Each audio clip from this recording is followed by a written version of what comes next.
Welcome to Daily Planet. I'm Jay Ingram. And I'm Natasha Stillwell. On the planet today, plus an enemy in your own home. Mold may be lurking in your house, and we'll check out some of the latest high-tech gadgets to track it down.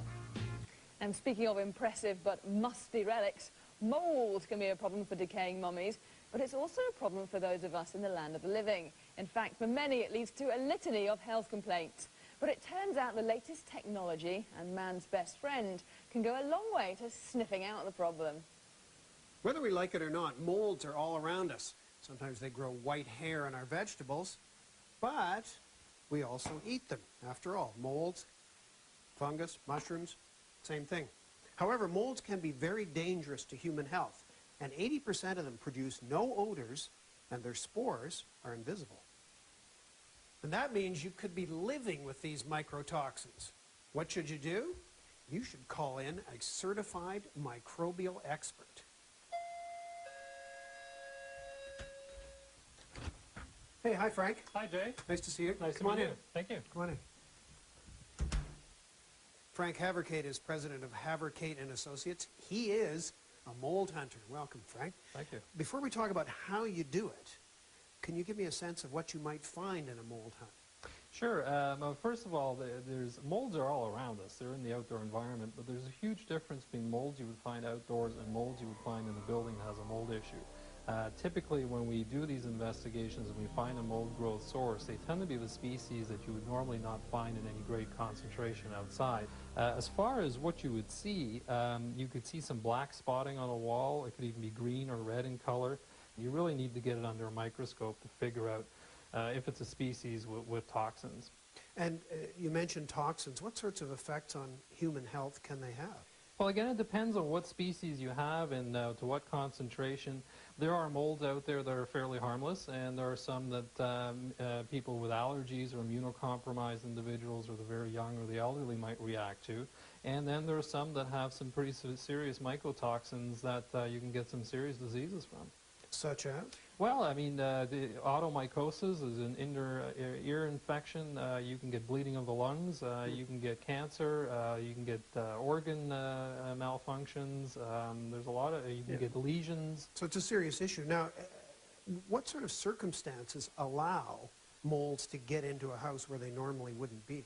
Well, you need to have a couple of things. You need to have moisture, and you need to have a cellulose material or a building material that's cellulose in nature. And that would be drywall because it's paper on both sides, wood, cardboard, a lot of fabrics as well. Ordinary dust accumulation can grow mold. And if you have moisture coming in through a roof leak or a foundation seepage or even plumbing leak, or in some cases even really high relative humidity can cause a mold issue as well. So if you have those two, moisture and cellulose material, you could have develop. a problem. Yeah. Now you've got a lot of equipment here. Could you highlight a couple of pieces of them for me? Sure. I mean, what we do is we do an all-around environmental assessment even when we look for just mold, just to figure out the air quality. But for mold in particular, what we would use, one of the instruments is a laser particle counter. It counts the debris load or particulate load in the air, which could be ordinary house dust, but it could also be mold spores. So that would give you a clue that there might be something. Well, when we compare to outside levels and compare rooms to other rooms, we'll see which rooms may have a mold issue just from the particle sizes alone. And what else is crucial for searching for molds? Well, moisture, and what we have for moisture is a thermal imaging camera that shows us temperature differences, and water is usually colder than the air, so we can see materials that are wet quite quickly. Could you show me how that works? Sure. Actually, there was a spot in the front that I'd like to show you. Okay, let's go. Great. So what are you going to show me here, Frank? Well, here, Jay, is what we saw a problem with the window and how it's installed. As you can see on the monitor here, there's a black area. Right in the corner there, lower corner. Correct. That is indicating either air seepage or water. Now, why is it black? Because of the temperature variance, this thermal imaging camera shows me temperatures, and water tends to be colder than air. So how sensitive is the camera? Actually, it's really sensitive. If you want to see, go ahead and put your hand on the wall. And okay. So my hand is going to make the wall warmer. Yeah, the heat's going to transfer from your hand to the wall, and then we'll see it on the camera. Okay. And there's your handprint. Let's see. Oh, wow, that's fantastic. So, Frank, this is pretty much what you do? Well, I mean, once we've gone through the instrumentation and before we send off the laboratory samples, I do have one other tool that we use. I'll just go get her. Okay, great. Her? Come on, Quincy.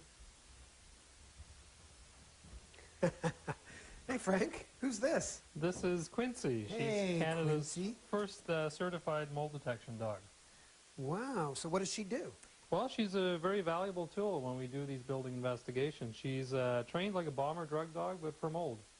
So, Frank, can you show me what she can do? Certainly. Quincy, ready? Ready for work? Good girl. Seek, seek, seek, seek, seek, seek, seek, seek, seek, seek, seek.